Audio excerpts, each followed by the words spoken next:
Now, I know my next guest is going to completely freak me out, as not only is he a magician, but he's spent his entire career being burnt alive, escaping from underwater, and driving classic cars blindfold, as you do. Generally known as Ireland's Houdini, I am delighted to welcome Steve Spade to UTV Live. Steve, thank you for joining me. And what a busy man you are. Pretty busy at the moment, yeah. The tour's been going really, really well. So down south and Northern Ireland and some UK dates hopefully next year. So yeah, it's pretty busy. And what amazes me about magicians and escapologists, etc., is the fact you do so much close hand work, but it works for larger audiences too, rather than just sitting like this. Yeah, absolutely. I mean, if even a small effect can be played quite big with cameras, and even you can play a massive auditorium with it, or a big arena with very small effects. Because sometimes the magic right in your hands can be more powerful than the big illusion sometimes. Oh, 100%. Well, it has not escaped my notice. You have a pack of cards. I do have a pack of cards in my hand. We're just going to try something, a little curveball thing. Okay. So I'm going to drop off cards like this. Okay. And whenever you want, you just shout out stop. Okay. Whenever you're ready. And I'll play with whatever camera you want me to. Just any time. Stop. There, you happy there? Yep. Okay, we're going to take this card. Yep. Okay. And if you come in a little bit, you actually hear it. Okay. Okay. Take the card. That's for me. And I'm going to take the piece. Yeah. And the piece goes into my hand, right? Yeah. The idea is this. We're trying to make that piece travel. Okay. Where'd that go? It didn't go far. No. And I never touched anything on the table. No. But if you just lift up those business cards, I don't want to touch them. I'll just Okay. pen. You grab the business cards. Okay. Yeah, underneath. Oh, for goodness sake. There's one corner. Do you want to grab that? I will grab that. And is that a piece? Make sure it's the actual piece. It is the actual piece, because I'm going to put it, and I'm going to show it to camera one of the Queen of Hearts. It's right there. fitted in. You are a magician. You are a wizard. A wizard. You're a wizard. But let's see, can you do some magic? No. We'll try. So I'm going to give the cards a little I bit can't even do up shoelaces. I'm going to give the cards a little bit of a shuffle, and I'm going to give you half of them, okay? Okay, and you do the same as me, so just give them a little shuffle. Okay. And I'm moving a little bit. Okay. Okay. Perfect. Right. And we're going to keep the card down so no one can see and I don't see. Just give me your top card. Okay. I'll keep it down like this. Okay. Perfect. I'll take it. You're going to put your top card that you just have, put it underneath. Okay. And then we're going to see which card we cut to, okay? Okay. So I got the 5 of diamonds. What do you have? 5 of hearts. So let's go again. Snap. We see, yes, snap. Let's go again. They make more impossible. Okay. Okay, good. When you're done, take the bottom card. Don't even. Okay. Yeah. Give it a cut. Give it a cut. Okay. Give it a cut if you want. Okay. Yeah, take a different one. Okay. Keep it down like this. Don't even show it. Yeah. Okay. Switch it over. Good. We'll take that card. At the bottom. Okay, perfect. Pop it on the bottom. What do you got? Snap. 8 of spades. 8 of clubs. Okay, interesting. We'll do it one last time. Okay, one last time. I don't want to be testing our luck. Okay. Let's try it this way. Actually, you know what? We'll try. Take my cards. Okay. I'll take yours. Okay. Give them a shuffle. Okay. Not everything shuffled together. Alright. Take any card out of the middle. Just grab one out. Okay. Going for that one? Yeah. Yep. Don't show the camera. Keep it down. Okay. Don't show the camera. I'll give you mine. You give me yours. We'll pop it on the bottom. Okay. And we'll see how it did. I got an ace of hearts.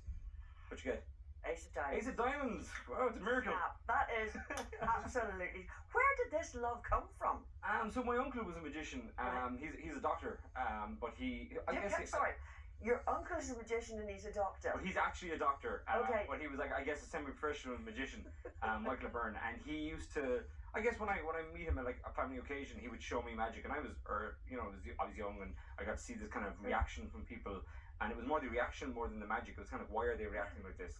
And at the same time, I was watching like Copperfield on TV, and then David Blaine and these people, and now later on in my own career, I've met these people, and I've consulted with them, and I've worked with them, and I've met them in Vegas and stuff, and it's very surreal when it kind of becomes part of your life, I'm just imagining the patients going in to your uncle, and him saying, by the way, take a card. Yeah. Now, I would say the magic trick now I'd be getting an appointment with him, but that's another thing. Absolutely. Yeah, I got really bad news, but by the way, it's the 2 of diamonds. Yeah. So, but no, there was just that, and I think it was just a hobby that became a career, and it just built and built, and I just have a massive fascination with magic, and I have done since even the escapes, like watching the Tony Curtis movie with my dad early on, and I just got like inspired by all the Houdini. I love the kind of danger side of magic. And you got, congratulations, the Merlin Award for Outstanding Magic and Escapology. It's basically the Oscars of magic. Pretty much, yeah. It's an industry award, so when I got nominated, it was incredible, even just to be nominated, and I was really happy with that. And then I got word that, so they look at a body of work, then they kind of categorize it into different categories. Then there's like magic, hypnosis, illusion, all different things, all different kinds of magicians all over the world. and then they break it all the way down, and then there's like 3 judges that are like secret judges that you don't know who they are, and you never know who they are. Even a magician doesn't know who they are, and they kind of pick and choose, and then it goes from like 1,000 down to a couple of hundred, down to a few, down to like 1 for each category, and then you get the award. So. And you mentioned David Copperfield. He won it in the past. Paul Daniels won it. Yeah, Paul Daniels. Yeah. So incredible. Even when we were in Vegas, myself and my fiance Elaine, she wasn't my fiance then, but I proposed when I was there last year.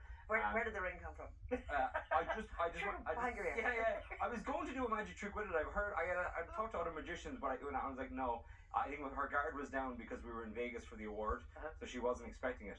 So it's very hard to fool, a partner or a magician. It's not easy. So it was the right time. But yeah, we were in the Bellagio in the gardens, and I proposed there. So.